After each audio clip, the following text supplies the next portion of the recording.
ಈಗ ಒಂದು ಸ್ಟಾರ್ಗೆ ಸಿನಿಮಾ ಮಾಡ್ತಾ ಇದ್ದೀನಿ ಅಂತಂದಾಗ ನಾವು ಅವ್ರಿಗೆ ಅಂತಲೇ ಕತೆ ಮಾಡ್ತೀವಿ. ಅಂದರೆ ಅವ್ರದ್ದೇ ಆದಂಥ ಒಂದು ಇಮೇಜ್ ಇರುತ್ತೆ, ಅವ್ರದ್ದೇ ಆದಂಥ ಒಂದು ಬಾಡಿ ಲ್ಯಾಂಗ್ವೇಜ್ ಇರುತ್ತೆ. ಸಿನಿಮಾ ಅನ್ನೋದು ನಾವು ಹೇಳೋದಷ್ಟೇ, ಅದೇನು ಕ್ರಿಯೇಟಿವಿಟಿ ಅಂದ ತಕ್ಷಣ ಹಂಗೆ ಬಂದ್ಬಿಡುತ್ತೆ, ಉಕ್ಕು ಬಂದ್ಬಿಡುತ್ತೆ, ಅದೆಲ್ಲ.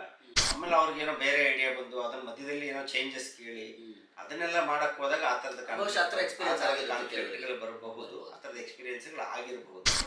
ಕನ್ವಿನ್ಸಿಂಗ್ ಆಗಿದ್ದರೆ ವಿತ್ ಲಾಜಿಕ್ಸ್ ನೀವು ಕನ್ವಿನ್ಸ್ ಮಾಡೋಕ್ಕಾದರೆ, ಈಗ ನೀವೇನಾದ್ರು ನನಗೆ ಹೇಳುವಾಗ ವಿತ್ ಲಾಜಿಕ್ಸು ಹೇಳಿದ್ರೆ ಸೆನ್ಸಿಬಲ್ ಇದೆ ಅನ್ಸಿದ್ರೆ ನಾನು ಒಪ್ಕೊಳ್ಳೇಬೇಕಲ್ವಾ. ಈಗ ಯಾವುದೋ ಇಂಟರ್ವ್ಯೂನಲ್ಲಿ ಈಗ ಪ್ರಶಾಂತ್ ನೀಲೇ ಹೇಳಿದ್ದಾರೆ, KGF ಸಿನಿಮಾದ ಎಷ್ಟೋ ಡೈಲಾಗ್ಗಳನ್ನ ಎಷ್ಟೇ ಬರೆದಿರೋದು. ಯಾರೇ ಏನೇ ಐಡಿಯಾ ಕೊಟ್ಟರು ಪ್ರಶಾಂತ್ ನೀಲ್ ಹೆಸರೇ ಅಲ್ವಾ. ಈಗ ನಾಳೆ ನಾನು ಸಿನಿಮಾ ಮಾಡುವಾಗಲಾದರೂ ಅಷ್ಟೇ, ಯಾರು 100 ಜನ ಬಂದು 100 ಐಡಿಯಾ ಕೊಟ್ರು ಆ 100 ಐಡಿಯಾ ನಾನು ಅಕ್ಸೆಪ್ಟ್ ಮಾಡ್ಕೊಂಡ್ರು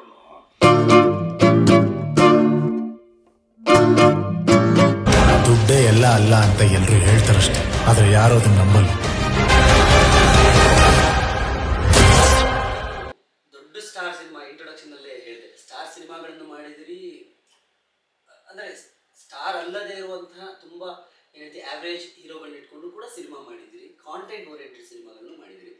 ಬಟ್ ನೀವೊಬ್ಬ ನಿರ್ದೇಶಕರಾಗಿ ಸ್ಟಾರ್ ಜೊತೆ ಸಿನಿಮಾ ಮಾಡುವಾಗ ಮತ್ತೆ ಸ್ಟಾರ್ ಅಲ್ಲದೆ ಇರೋರ ಜೊತೆ, ಅಂದ್ರೆ ಸ್ಟಾರ್ ಅನ್ನೋ ಬ್ಯಾಗೇಜ್ ಅನ್ನು ಹೊತ್ಕೊಂಡು ನಿಲ್ದೇ ಇರೋರು, ಅಂದ್ರೆ ನೋನ್, ಈಗ ಕೃಷ್ಣ ಅವರು ಕೂಡ known actor, well known actor, ಕನ್ನಡಿಗರಿಗೆ ಗೊತ್ತು, ಅಜಯ್ ರಾವ್ ಕೂಡ ವೆಲ್ ನೋನ್ ಆಕ್ಟರ್.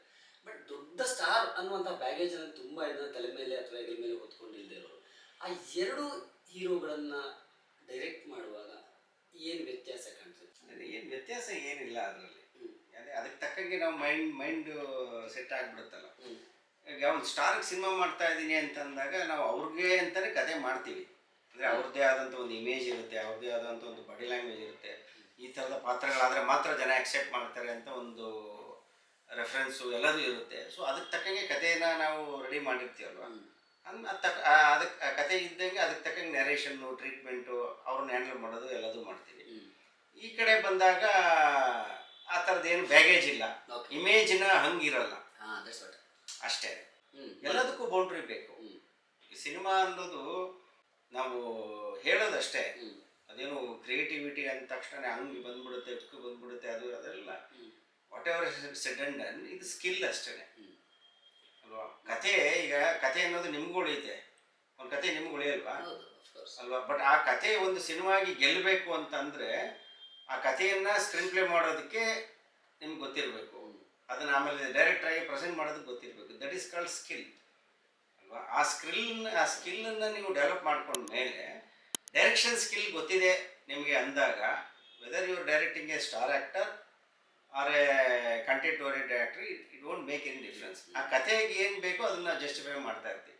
ಸ್ಟಾರ್ಗೆ ಅಂತ ಕತೆ ಮಾಡಿರೋದಾಗಿರೋದ್ರಿಂದ ಆ ಆ್ಯಂಗಲಲ್ಲೇ ಡೈರೆಕ್ಷನ್ನು ಹ್ಯಾಂಡಲ್ ಮಾಡೋದು ಎಲ್ಲ ನಡೀತಾರೆ, ಯೋಚನೆ ಎಲ್ಲ ಕಂಪ್ಲೀಟಾಗಿ ಆ ಆ್ಯಂಗಲಲ್ಲೇ ಇರುತ್ತೆ. ಸ್ಟಾರ್ ಅಲ್ದಲೇ ಇದ್ದವ್ರನ್ನ ಡೈರೆಕ್ಟ್ ಮಾಡುವಾಗ ಕಥೆಯ ಆ್ಯಂಗಲಲ್ಲಿ ಎಲ್ಲವನ್ನೂ ಯೋಚನೆ ಮಾಡ್ತಾ ಇರ್ತೀವಿ. ನನಗೇನು ಡಿಫ್ರೆನ್ಸ್ ಕಾಣಿಸಿಲ್ಲ ಎರಡೂ ಥರದ ಸಿನಿಮಾಗಳಲ್ಲೂ ಅಂತ ಯಾವುದೂ ಏನು ನನಗೆ ವ್ಯತ್ಯಾಸ ನನಗೇನು ಕಾಣಿಸಿಲ್ಲ. ಎರಡೂ ಅಷ್ಟೇ ಕಂಫರ್ಟಬಲ್ ಆಗಿ ಮಾಡಿದ್ದೀನಿ ಮತ್ತು ಎರಡೂ ಅಷ್ಟೇ ಖುಷಿಯಾಗಿ ಮಾಡ್ತೀನಿ. ಖುಷಿ ಖಂಡಿತವಾಗ್ಲೂ ಎರಡರಲ್ಲಿ ಇರುತ್ತೆ. ನನಗೆ ಕೆಲವು ನಿರ್ದೇಶಕರ ಉತ್ತರಗಳು ಈ ಪ್ರಶ್ನೆ ಹುಟ್ಟು ಹಾಕುವಾಗ ಮಾಡಿತ್ತು. ಅಂದರೆ ಸ್ಟಾರ್ಗಳ ಸಿನಿಮಾಗಳನ್ನು ಮಾಡುವಾಗ ನಾವು ಸಿನಿಮಾ ಮುಗಿಯೋವರೆಗೂ ಸಾಕಷ್ಟು ಬದಲಾವಣೆಗಳನ್ನು ಮಾಡ್ತಾ ಇರ್ತೀವಿ, ಅದು ನಮಗೆ ಸ್ವಲ್ಪ ಚಾಲೆಂಜ್ ಅನಿಸುತ್ತೆ. ನೀವು ಆಲ್ರೆಡಿ ಒಂದು ಕಥೆಯನ್ನು ಎಲ್ಲ ಟೇಬಲ್ ಮೇಲೆ ಫ್ರೀಸ್ ಆಗಿ ಎಲ್ಲ ಆಗಿ ಶೂಟ್ಗೆ ಹೋದ್ಮೇಲೆ ಅಲ್ಲಿ ಫಾರ್ ಎಕ್ಸಾಂಪಲ್ ಯಾವುದೋ ಸ್ಟಾರು, ಆಮೇಲೆ ಅವ್ರಿಗೇನೋ ಬೇರೆ ಐಡಿಯಾ ಬಂದು ಅದನ್ನ ಮಧ್ಯದಲ್ಲಿ ಏನೋ ಚೇಂಜಸ್ ಕೇಳಿ ಅದನ್ನೆಲ್ಲ ಮಾಡಕ್ಕೆ ಹೋದಾಗ ಆ ಥರದ ಕಾನ್ಫ್ಲಿಕ್ಟ್ಗಳು ಬರಬಹುದು, ಆ ಥರದ ಎಕ್ಸ್ಪೀರಿಯನ್ಸ್ಗಳು ಆಗಿರಬಹುದು. ಬಟ್ ನನ್ನ ಕೆರಿಯರಲ್ಲಿ ಯಾವತ್ತೂ ಆ ಥರದ್ದೆಲ್ಲ ಏನೂ ಆಗಿಲ್ಲ. ಯಾಕಂದರೆ ನಾನು ಯಾವತ್ತೂ ನನ್ನ ಥಾಟ್ಸಲ್ಲಿ ತುಂಬ ಕ್ಲಿಯರ್ ಆಗಿರ್ತೀನಿ.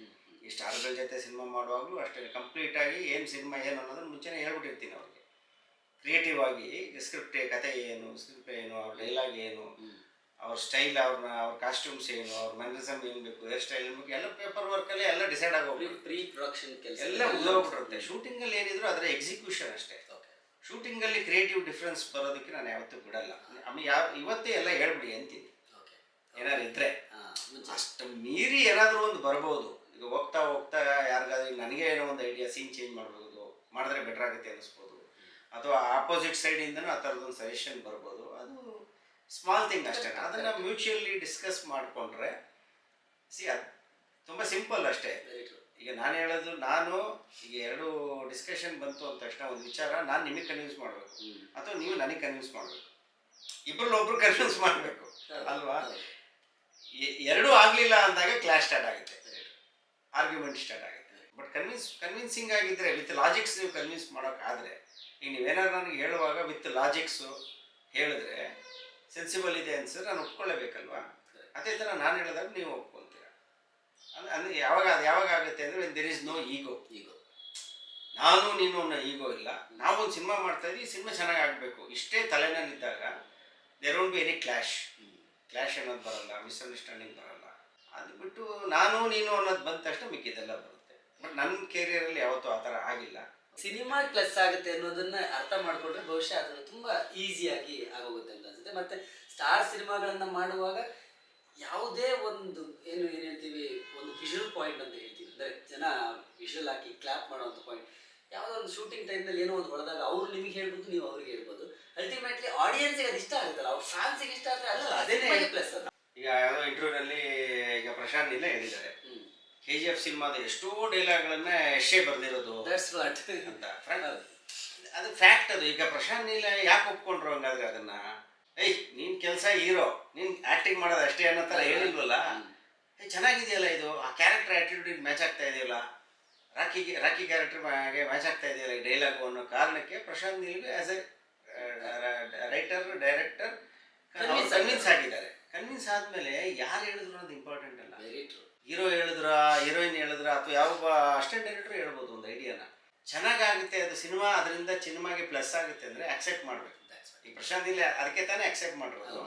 ಅದು ಪ್ಲಸ್ ಆಯ್ತಲ್ಲ ಸಿನಿಮಾ ಇಟ್ಟ. ಈಗ ಸಿನಿಮಾ ಡೈರೆಕ್ಟರ್ ಹೆಸರು ಏನಾದ್ರು ಬೇರೆ ಹೆಸರು ಬಂದಿದ್ಯಾ? ಯಾರೇ ಏನೇ ಐಡಿಯಾ ಕೊಟ್ಟರು ಪ್ರಶಾಂತ್ ನೀಲ್ ಹೆಸರೇ ಅಲ್ವಾ. ಈಗ ನಾಳೆ ನಾನು ಸಿನಿಮಾ ಮಾಡುವಾಗಲಾದರೂ ಅಷ್ಟೇ, ಯಾರು 100 ಜನ ಬಂದು 100 ಐಡಿಯಾ ಕೊಟ್ರು, ಆ 100 ಐಡಿಯಾ ನಾನು ಅಕ್ಸೆಪ್ಟ್ ಮಾಡ್ಕೊಂಡ್ರು ಡೈರೆಕ್ಟ್ರು ನಾನೇ. ಸಿನಿಮಾ ಗೆದ್ರೆ ನಮಗೆ ಹೆಸರು ಬರೋದು. ಆಮೇಲೆ ವಿಜುವಲೈಸ್ ನೀವೇ ಮಾಡ್ತಾರೆ. ಅಲ್ಲ ಅಂದರೆ ಈಗೋ ವಿಚಾರ ಕೇಳ್ತಾ ಇರೋದು. ನನ್ನ ಈಗೋಗೋಸ್ಕರ ಒಂದು ಒಳ್ಳೆ ಐಡಿಯಾನ ನಾನು ಅವನು ಹೇಳಿದ್ದೀನಿ ನಾನೇ ಒಪ್ಪಬೇಕು ಅನ್ನೋ ಈಗೋ ನನ್ನ ಒಳಗಡೆ ಇದ್ದರೆ ನನಗೆ ಲಾಸ್. ಅದು ನನ್ನ ಸಿನಿಮಾಗೆ ಸಿಗಬೇಕಾಗಿದ್ದಂಥ ಒಂದು ಒಳ್ಳೆ ಸೀನ್ ಸಿಗಲ್ಲ, ನನ್ನ ಸಿನಿಮಾಗೆ ಸಿಗಬೇಕಾಗಿದ್ದಂಥ ಒಂದು ಡೈಲಾಗ್ ಮಿಸ್ ಆಗುತ್ತೆ, ಬೇರೆ ಎಲ್ಲೋ ಹೋಗುತ್ತೆ ಅದು. ಓಕೆ, ಬ್ರಾಟ್ದು ಕೊನೆಯ ಪ್ರಶ್ನೆ ಸರ್. ಬ್ರಾಟ್ ಇನ್ನೇನು ರಿಲೀಸ್ ಆಗ್ತಾ ಇದೆ, ಕೌಂಟ್ ಡೌನ್ ಅಂತ ಹೇಳ್ತೀವಿ. ಸೊ ಬ್ರಾಟ್ 5 ಭಾಷೆಯಲ್ಲಿ ಬರ್ತಾ ಇದೆ. ನೀವೇ ಮೊನ್ನೆ ಮಾತಾಡ್ತಾ ಇರ್ಬೇಕು ಹೇಳಿದರೆ ಕನ್ನಡ ಫಸ್ಟ್ ರಿಲೀಸ್ ಮಾಡ್ತೀವಿ, ದೆನ್ ನಾವು ಬೇರೆ ಬೇರೆ ಭಾಷೆಗಳಿಗೆ ಹೋಗ್ತೀವಿ ಅಂತ. ಸೊ ಪ್ಯಾನ್ ಇಂಡಿಯಾ ಇವತ್ತಿನ ಟ್ರೆಂಡು ಇದು ಏನು ಅನಿಸುತ್ತೆ? ಈ ರಿಲೀಸು ಪ್ರೋಸೆಸ್ಸು, ಇಷ್ಟು ದೊಡ್ಡ ಕ್ಯಾನ್ವಾಸು, ಇಡೀ ಇಂಡಿಯಾಗೆ ರೀಚ್ ಮಾಡುವಂಥ ಅಂದರೆ ಚಾಲೆಂಜಸ್ಗಳೆಲ್ಲ ಇರುತ್ತೆ. ಅಫ್ಕೋರ್ಸ್ ಎಲ್ಲ ಭಾಷೆಯಲ್ಲಿ ರಿಲೀಸ್ ಮಾಡಿದಾಗ ಅಲ್ಲಿ ಆಡಿಯನ್ಸ್ ಅದನ್ನು ಇಷ್ಟಪಡಬೇಕು ಅನ್ನೋದು ಇದ್ದೇ ಇರುತ್ತಲ್ಲ ಆಬ್ವಿಯಸ್ಲಿ. ಹೇಗಿದೆ ಇದೆಲ್ಲ ಸಿದ್ಧತೆ ಮತ್ತು ಹೇಗೆ? ಅಲ್ಲ, ಬ್ರ್ಯಾಟನ್ನ 5 ಲ್ಯಾಂಗ್ವೇಜಲ್ಲಿ ಮಾಡೋದಕ್ಕೆ ಫಸ್ಟು ರೀಸನ್ ಬಂದು ಅದರ ಕತೆ. ಒಂದು ಯೂನಿವರ್ಸಲ್ ಸಬ್ಜೆಕ್ಟ್ ಇದು. ನೀವು ಎಲ್ಲ ಇಂಡಿಯಾದಲ್ಲಿರೋ ಎಲ್ಲ ಯೂತ್ಸು ತುಂಬ ಕನೆಕ್ಟ್ ಆಗುವಂಥ ಒಂದು ಕತೆ, ಒಂದು ಆ ಥರದ್ದು ಒಂದು ಪಾತ್ರ, ಕೃಷ್ಣ ಮಾಡೋ ಪಾತ್ರ. ಅದಕ್ಕೆ ಇದನ್ನು 5 ಲ್ಯಾಂಗ್ವೇಜಲ್ಲಿ ಮಾಡೋಣ ಅಂತ ಡಿಸೈಡ್ ಮಾಡಿದ್ದು. ಆಮೇಲೆ ಫಸ್ಟ್ 5 ಲ್ಯಾಂಗ್ವೇಜಲ್ಲಿ ಮಾಡೋಣ ಅಂತ ಡಿಸೈಡ್ ಮಾಡಿದ ದಿನದಿಂದಾನು ರಿಲೀಸು ಒಂದಾದ್ಮೇಲೆ ಒಂದು ಮಾಡಬೇಕು ಅಂತಲೇ ಡಿಸೈಡ್ ಆಗಿತ್ತು. ಅಂದರೆ ಕಂಟೆಂಟ್ ಇದುವರೆಗೂ ಬಂದಂಥ ಎಲ್ಲ ಕಂಟೆಂಟ್ಗಳನ್ನು ನಾವು ಎಲ್ಲ ಲ್ಯಾಂಗ್ವೇಜಲ್ಲಿ ರಿಲೀಸ್ ಮಾಡಿದ್ದೀವಿ. ಅದು ಅವೇರ್ನೆಸ್ ಕ್ರಿಯೇಟ್ ಆಗೋಕ್ಕೋಸ್ಕರ, ಎಲ್ಲ ಭಾಷೆಗಳಲ್ಲಿ ಅವೇರ್ನೆಸ್ ಕ್ರಿಯೇಟ್ ಆಗಲಿ ಅಂತ. ಬಟ್ ರಿಲೀಸ್ ಅಂತ ಬಂದಾಗ ನಮ್ಮ ಕನ್ನಡದಲ್ಲಿ ಫಸ್ಟ್ ರಿಲೀಸ್ ಆಗಕ್ಕೆ ನಮ್ಮ ಕಂಪ್ಲೀಟ್ ಎನರ್ಜಿ, ನಮ್ಮ ಕಂಪ್ಲೀಟ್ ಫೋಕಸ್ ಇಲ್ಲಿ ಹಾಕಬೇಕು ಪ್ರಮೋಷನ್ಗೆ ಎಲ್ಲದಕ್ಕೂ. ಏಕೆಂದರೆ ಎಲ್ಲರೂ ಇವಾಗ ಕನ್ನಡದವರೇ, ನಾವೆಲ್ಲ ಹೊರಗಡೆ ಹೊಸಬ್ರು, ಕೃಷ್ಣ ಆಗಿರ್ಬೋದು, ನಾನು ಎಲ್ಲ ಹೊಸಬ್ರು. ಅವರು ನಮ್ಮ ಸಿನಿಮಾ ನೋಡಬೇಕು ಅಂದರೆ ಯಾವುದೋ ಒಂದು ಇಲ್ಲಿ ಗೆದ್ದಿರ್ಬೇಕಾದ ಸಿನಿಮಾ, ಇಲ್ಲಿ ಗೆದ್ದ ಮೇಲೆ ಅವರು ಗೆದ್ದಿರೋ ಸಿನಿಮಾ ಅನ್ನೋ ಕಾರಣಕ್ಕೆ ಅಲ್ಲೆಲ್ಲ ನೋಡ್ತಾರೆ. ಆಮೇಲೆ ಬೇಕಾದ್ರೆ ನೆಕ್ಸ್ಟ್ ಇನ್ನೊಂದ್ಸರಿ ನಾನು ಕೃಷ್ಣ ಮಾಡ್ತೀವಿ, ಇನ್ನೊಂದು ಸಿನಿಮಾ ಪ್ಯಾನ್ ಇಂಡಿಯಾ ಮಾಡ್ತೀವಿ ಅಂದಾಗ, ಈ ಸಿನಿಮಾ ಗೆದ್ದ ಮೇಲೆ ಮಾಡ್ತೀವಿ ಅಂದರೆ ಅವಾಗ ಬಹುಶಃ ಸೈಮಲ್ಟೇನಿಯಸ್ ಆಗಿ ರಿಲೀಸ್ ಮಾಡೋದು. ಯಾಕೆಂದರೆ ಆ ಆಡಿಯನ್ಸಿಗೆ ನಾವು ಆಲ್ರೆಡಿ ಪರಿಚಯ ಆಗಿರ್ತೀವಿ, ರೀಚ್ ಆಗಿರ್ತೀವಿ. ಸೊ ಹಂಗಾಗಿ ನಮ್ಮ ಮುಂಚೆಯಿಂದನೇ ಇದೇ ಸ್ಟ್ರಾಟಜಿ ಇದ್ದಿದ್ದು. ಫಸ್ಟ್ ಕನ್ನಡದಲ್ಲಿ ರಿಲೀಸ್ ಮಾಡಿ ಆಮೇಲೆ ಅಲ್ಲಿಗೆ ಹೋಗೋಣ ಅಂದರೆ ಕತೆ ಮೇಲೆ ನಮಗಿರೋ ಕಾನ್ಫಿಡೆನ್ಸ್ ಅಷ್ಟೇ. ಅದು ಇಲ್ಲಿ ವರ್ಕ್ ಆಗೇ ಆಗುತ್ತೆ, ಜನಕ್ಕೆ ಇಷ್ಟ ಆಗೇ ಆಗುತ್ತೆ, ಸಿನಿಮಾ ಚೆನ್ನಾಗಿದೆ, ಇಷ್ಟ ಆದಮೇಲೆ ಅಲ್ಲೆಲ್ಲ ಹೋಗಿ ಆಮೇಲೆ ಅಲ್ಲಿ ಪ್ರಮೋಷನ್ ಮಾಡೋಕ್ಕೂ ನಮ್ಗೆ ಟೈಮ್ ಸಿಗುತ್ತೆ. ಆಮೇಲೆ ಪ್ರಮೋಷನ್ ಖರ್ಚು ಉಳಿತಾಯ ಆಗುತ್ತೆ. ಸೈಮಲ್ಟೇನಿಯಸ್ಲಿ ಮಾಡಬೇಕು ಅಂದರೆ ನಿಮಗೆ 10 ಕೋಟಿ ಖರ್ಚು ಮಾಡೋ ಜಾಗದಲ್ಲಿ ಒಂದೊಂದು ಆದಮೇಲೆ ಒಂದು 2 ವಾರ ಗ್ಯಾಪಲ್ಲಿ ಮಾಡೋಕ್ಕೆ ಹೋದಾಗ ಅದೇ 25%, ಅದೇ ದುಡ್ಡಲ್ಲಿ 25%ಅಲ್ಲಿ ಆ ಕೆಲಸ ಆಗೋಗ್ಬಿಡುತ್ತೆ. ಯಾಕೆಂದರೆ ಇಲ್ಲಿ ಗೆದ್ದಿದೆ ಅನ್ನೋ ಒಂದು word of mouth already spread ಆಗಿರುತ್ತೆ ಬೇರೆ ಭಾಷೆಗಳಲ್ಲಿ. ಸೊ ಸೊ ಎಲ್ಲ ದೃಷ್ಟಿ, ಎಕನಾಮಿಕ್ಸ್ ದೃಷ್ಟಿಯಿಂದ, ಮಾರ್ಕೆಟಿಂಗ್ ದೃಷ್ಟಿ, ಎಲ್ಲ ದೃಷ್ಟಿಯಿಂದನೂ ಹಿಂಗೆ ಮಾಡೋದು ಬೆಟರ್ ಅಂತ ಅನಿಸಿ ನಾವು ಮುಂಚೆಯಿಂದ ಹಂಗೆ ಫಿಕ್ಸ್ ಆಗಿದ್ವಿ, ಅದೇ ಪ್ರಕಾರ ಹೋಗ್ತಾ ಇದ್ದೀವಿ. ಗುಡ್ ಸರ್, ಒಳ್ಳೆಯದಾಗಲಿ ಬ್ರ್ಯಾಟ್ ಸಿನಿಮಾಗೆ. ಬಹುಶಃ ಇದು ಒಂದು ಹೊಸ ರೀತಿಯ ಸಿನಿಮಾ ಆಗುತ್ತೆ ಅಂತ ನಾನೊಬ್ಬ ಪ್ರೇಕ್ಷಕನಾಗಿ, ಒಬ್ಬ ಸಿನಿಮಾ ವಿಮರ್ಶಕನಾಗಿ ನನಗೆಲ್ಲ ಒಂದು ಕಡೆ ಒಂದು ಸಣ್ಣ ಸೆನ್ಸ್ ಅನಿಸ್ತಾ ಇರುತ್ತೆ. ಇದೊಂದೇನೋ ಪ್ರೇಕ್ಷಕರಲ್ಲಿ ಒಂದು ಹೊಸದನ್ನೇನೋ ಒಂದೇನೋ ಒಂದು ಕ್ರಿಯೇಟ್ ಮಾಡುತ್ತೆ ಅಂತ. ಬ್ರ್ಯಾಟ್ ಟೈಟಲ್ ನೀವು ಹೇಳಿದಂಗೆ ಬಹಳ ಕ್ಯೂರಿಯಾಸಿಟಿ ಬಿಲ್ಡ್ ಮಾಡಿದೆ. ಸೊ ಅದೇ ರೀತಿ ಸಿನಿಮಾ ಕೂಡ ಕುತೂಹಲವನ್ನು ಕೆರಳಿಸಿದೆ. ನಿಮ್ಮಿಬ್ಬರ ಸಕ್ಸಸ್ಫುಲ್ ಕಾಂಬಿನೇಷನ್ ಮತ್ತೆ ಬರ್ತಾ ಇದ್ರಿ, ಒಳ್ಳೆಯದಾಗಲಿ. Thank you sir. ಸೊ ಇದು ನಿರ್ದೇಶಕ ಶಶಾಂಕ್ ಅವರ ಮಾತಾಗಿತ್ತು. ಬ್ರ್ಯಾಟ್, ಎಸ್ ಆಫ್ ಕೋರ್ಸ್, ಈಗ ಆಲ್ರೆಡಿ ನೀವು ಟ್ರೈಲರ್ ನೋಡಿದ್ರಿ, ಟೀಸರ್ ನೋಡಿದ್ದೀರಾ, ಹಾಡುಗಳನ್ನು ಕೇಳಿದ್ದೀರಾ. ಡಾರ್ಲಿಂಗ್ ಕೃಷ್ಣ ಅವ್ರನ್ನ ಒಂದು ಹೊಸ ಲುಕ್ನಲ್ಲಿ ನೀವೆಲ್ಲ ಕಣ್ತುಂಬಿಕೊಂಡಿದ್ದೀರಾ ಈ ಗ್ಲಿಮ್ಸ್ಗಳಲ್ಲಿ. ಸೊ ಇದೇ ಅಕ್ಟೋಬರ್ 31ನೇ ತಾರೀಕು ಬ್ರ್ಯಾಟ್ ಸಿನಿಮಾ ತೆರೆ ಕಾಣುತ್ತೆ. ಸೊ ಎಲ್ಲ ಕನ್ನಡಿಗರು ಈ ಸಿನಿಮಾನ ನೋಡಿ ಪ್ರೋತ್ಸಾಹಿಸೋಣ. ಎಸ್, ಇದೊಂದು ಒಳ್ಳೆಯ ಸದಭಿರುಚಿಯ ಸಿನಿಮಾ ಖಂಡಿತವಾಗ್ಲೂ ಆಗಿರುತ್ತೆ, ಯಾಕಂದರೆ ಇದು ಶಶಾಂಕ್ ಅವರ ನಿರ್ದೇಶನದ ಸಿನಿಮಾ. ಸೊ ಇದಾಗಿತ್ತು ಇವತ್ತಿನ ವಿಶೇಷ. Thank you so much. Hi, ನಮಸ್ಕಾರ. ನಾನು ನಿಮ್ಮ ಧರ್ಮ ಕೀರ್ತಿರಾಜ್. ಡೈಲಿ ಮಾಧ್ಯಮ ಪ್ರತಿಯೊಬ್ಬರನ್ನು ದಯವಿಟ್ಟು ಸಪೋರ್ಟ್ ಮಾಡಿ. ನನಗೊಂದು ಖುಷಿ ಏನಂದರೆ, ನನಗೆ ತುಂಬ ಪರಿಚಯ ಇರೋರು ಅಶೋಕ್ ಅವರು. ಸೊ ನನಗೆ ಒಂದು ಸಿನಿಮಾ ರಂಗದಲ್ಲಿ ನಾನು ಕಾಲಿಟ್ಟಾಗಿಂದ ಇವತ್ತಿನವರೆಗೂ ನಾನು ತುಂಬ ಸಪೋರ್ಟ್ ಮಾಡಿದ್ದಾರೆ. ಏನೇ ಒಂದು ಹಿಟ್ ಆಗಿರ್ಬೋದು, ಫ್ಲಾಕ್, ಪ್ರತಿಯೊಂದು ಹಂತದಲ್ಲೂ ನನ್ನ ಜೊತೆ ಇದ್ದಾರೆ. ಸೊ ಇವತ್ತು ಬಿಗ್ ಬಾಸ್ ಮನೆಯಿಂದ ಬಂದ ಮೇಲೆ ತುಂಬ ಪ್ರೀತಿಯಿಂದ ನಾನೊಂದು ಇಂಟರ್ವ್ಯೂ ತೊಗೊಂಡಿದ್ದಾರೆ. ಇವರೆಲ್ಲ ಬಂದು ಯೂಟ್ಯೂಬ್ ಚಾನಲ್ಸಲ್ಲಿ ಎಲ್ಲೂ ಇರಲಿಲ್ಲ, ಬಟ್ ಇವರು ಪತ್ರಿಕಾ ಮತ್ತು ಮಾಧ್ಯಮದಲ್ಲಿ ಇದ್ದಿದ್ದವರು. ಸೊ ಇವರು ಇದನ್ನು ಸ್ಟಾರ್ಟ್ ಮಾಡಿದ್ದಾರೆ. ಸೊ ನಿಮ್ಮ ಸಪೋರ್ಟು, ನಿಮ್ಮ ಆಶೀರ್ವಾದ ಸದಾ ಇರಲಿ. And very proud of them. ಯಾಕಂದರೆ ಅವ್ರ ಪ್ರೊಫೆಷನ್ನ ಏನಿದೆಯೋ ಅದನ್ನೇ ಕಂಟಿನ್ಯೂ ಮಾಡಿ ಇದರಲ್ಲೂ ಒಂದು ಸಾಧನೆ ಮಾಡಬೇಕಂತಿದ್ರೆ. ಸೊ ನಿಮ್ಮ ಆಶೀರ್ವಾದ, ಸಪೋರ್ಟ್ ಸದಾ ಇರಲಿ ಅಂತ ಕೇಳ್ಕೊತೀನಿ. Thank you.